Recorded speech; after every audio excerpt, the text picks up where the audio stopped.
যা কিছু চাইবেন আল্লাহর কাছে চাইবেন, আল্লাহ ছাড়া কে কাছে চাইবেন।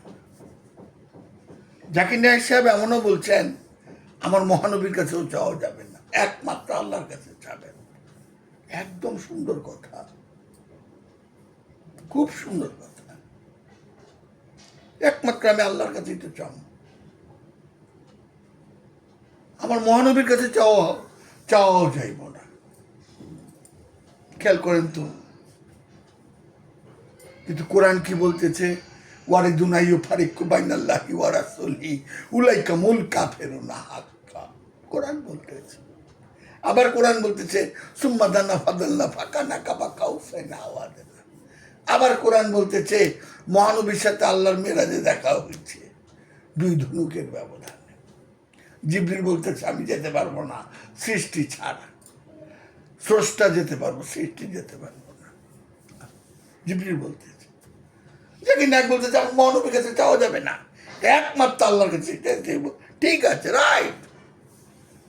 এই যে প্রতিটা দিন আল্লাহর ঘরে ভিক্ষা দিয়ে যান, আল্লাহর ঘরে দান করে দিয়ে যান, আল্লাহর ঘরে দান করেন, নূরের টুপি পরায় লই যে বোগা এই করেন, আহা থেকে মাইচের কাছে কেঁচামো, এই আম মানুষের কাছে কেঁচামো আল্লাহর ঘরের লেগা।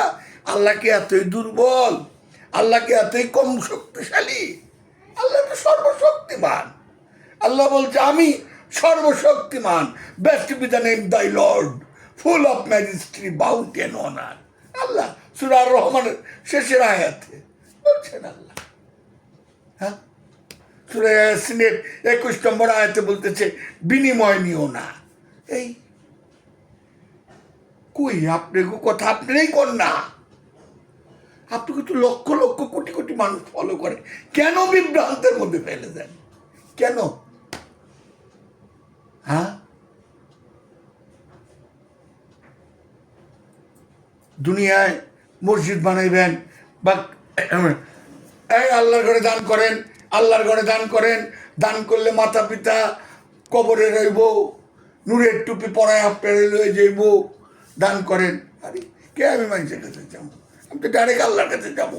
আল্লাহ তুমি তোমার ঘর বানায় দাও, কারণ তুমি সর্বশক্তিমান আল্লাহ, তুমি সর্বশক্তিমান আল্লাহ। তোমার ঘর বানাইতে গিয়ে আমি কেন ভিক্ষা চাবো? কেন? হিন্দুরা ভিক্ষা চায়, খ্রিস্টানরা ভিক্ষা চায়, বৌদ্ধরা ভিক্ষা চায়।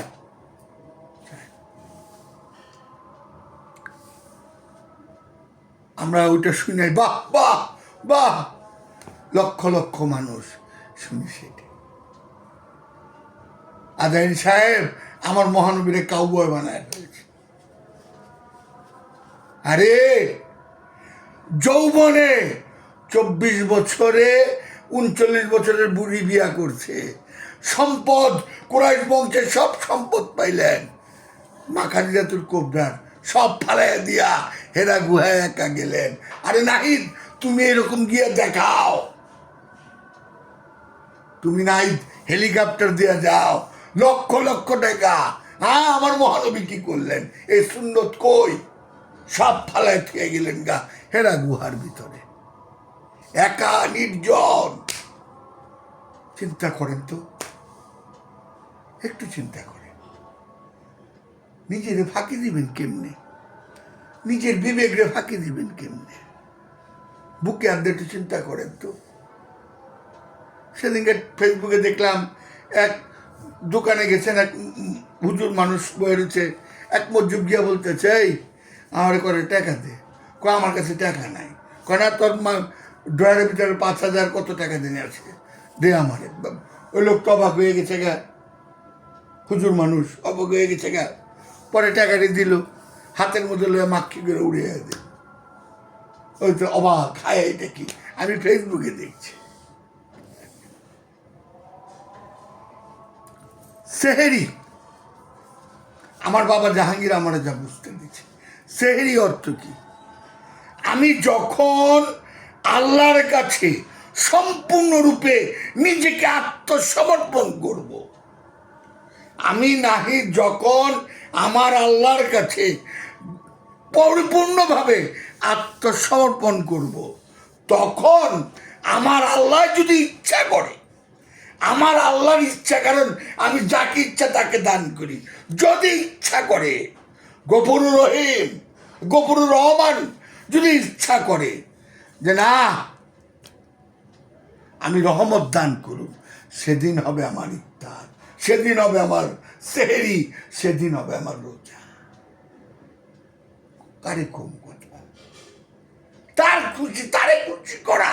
তারপরে যদি সে ইচ্ছা পোষণ করে যে না আমি দেব তাইলে কোরআনই বলতেছে তো, লোক দেখানো ইবাদতকারী ওয়াইল নামক দুর্যোগে যাইব, লোক দেখানো ইবাদতকারী ওয়াইল নামক দুর্যোগে যাইব। আমি যখন পরিপূর্ণভাবে আমার আল্লাহরে আমি ভালোবাসতে পারবো, আত্মসমর্পণ করতে পারবো, তার নামে সেহরি, তার নামে ইফতার, তার নামে রোজা। যদি আমার আল্লাহ আমার উপরে রহমত বর্ষণ করে তাইলে আমি সেটা করতে পারবো, তা নাইলে আমি কি করব? লোক দেখানে ভাল লাগে তো, ভাল লাগে না মানে আমগো বাড়িতে আমি দেখতেছি এই মাথা নাইটা নইটা করে সাদা কাপড় পিনতে ঘুরে, ভাই আপনি কবে আমি সাধনা করতে আছি, সোভান আল্লাহ। এত সহজ সাধনা করা, এতই সহজ সাধনা করা।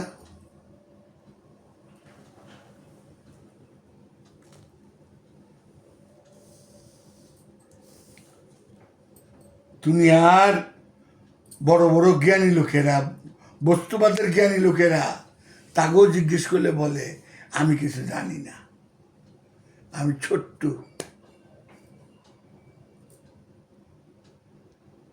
আমরা এক পীর আরেক পীরে দেখবার পারি না, এর চেয়ে বড় কষ্ট আছে। এক পীর আরেক পীরে দেখবার পারি না।